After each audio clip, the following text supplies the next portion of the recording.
पालघर जिल्ह्यातील डहाणू तालुक्यातील बारडगड हा ऐतिहासिक वारसा असलेला गड आहे। येथे 2 जुलै रोजी मोठ्या संख्येने पर्यटक जात असतात। या वर्षीही 2 जुलै रोजी या गडावर पावसाळी जत्रा भरली होती। मात्र या दरम्यान एक दुःखद घटना देखील घडली होती। बारड डोंगरावर फिरण्यासाठी गेलेल्या डहाणू तालुक्यातील चिखले गावातील एका तरुणाचा मृत्यू झाल्याची घटना 2 जुलै रोजी घडली। प्रदीप वरखंडे असे मृत तरुणाचे नाव असून तो आपल्या मित्रांसोबत बारड डोंगरावर चढाई करून गेला होता।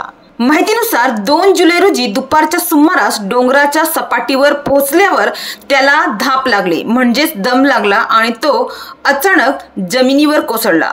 या प्रसंगानंतर त्याच्यासोबत असलेल्या त्याच्या मित्रांनी तात्काळ त्याच्या मदतीसाठी प्रयत्न केलं, मात्र तोपर्यंत त्याचा मृत्यू झाल्याचे लक्षात आले। तर याबाबत त्याच्या मित्रांनी घोलवड पोलिसांना याची माहिती दिली। तर या घटनेची माहिती मिळताच घोलवड पोलीस घटनास्थळी पोहोचले। स्थानिक नागरिकांच्या मदतीने रात्री 8च्या सुमारास प्रदीप याचा मृतदेह डोंगरावरून खाली उतरवण्यात आला आणि शवविच्छेदनासाठी डहाणू येथील उपजिल्हा रुग्णालयात पाठवण्यात आला होता।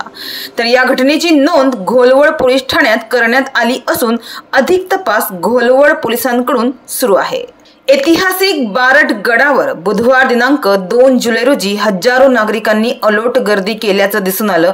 या गडावरील बारजाई देवीच्या दर्शनासाठी आणि पूजेसाठी आलेल्या भाविकांनी पारंपरिक तसेच आधुनिक वाद्यांच्या तालावर नाच गाणे करत आदिवासी बांधवांच्या सांस्कृतिक उत्साहाचे दर्शन घडविले। मात्र एकीकडे मद्यप्राशनास गडावर बंदी करण्यात आली असताना देखील तसे चित्र या गडावर दिसून आले। गडकिल्ल्यांसारख्या ऐतिहासिक आणि पवित्र ठिकाणी असे वर्तन योग्य नाहीच याचा भान असणं आवश्यक आहे।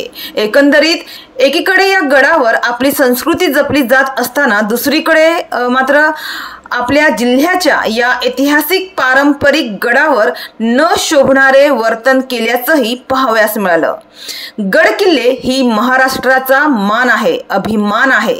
त्याचे पवित्र राखा। गडकिल्ल्यांचे पवित्र राखणे ही आपली सर्वांची जबाबदारी आहे, हे विसरून चालणार नाही। डहाणूवरून कल्पेश दळवी, विकास समाचार।